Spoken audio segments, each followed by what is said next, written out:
The Invisible Man, written by H.G. Wells, narrated by Joseph Russell. Chapter 1.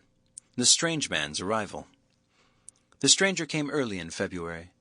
One wintry day, through a biting wind and a driving snow, the last snowfall of the year, over the down, walking from Bramblehurst railway station, and carrying a little black portmanteau in his thickly gloved hand.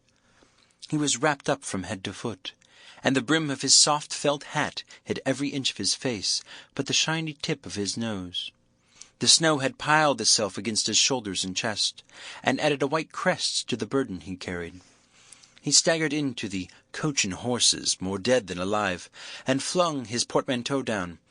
"A fire!" he cried. "In the name of human charity, a room and a fire!"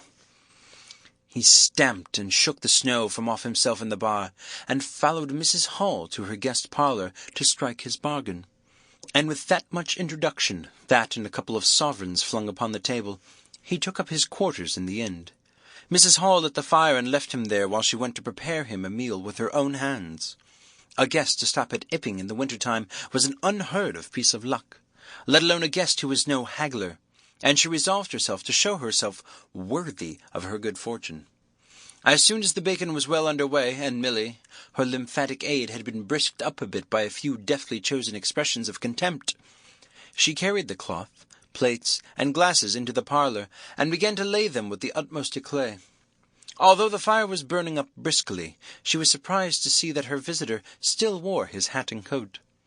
Standing with his back to her, and staring out of the window at the falling snow in the yard, his gloved hands were clasped behind him, and he seemed to be lost in thought.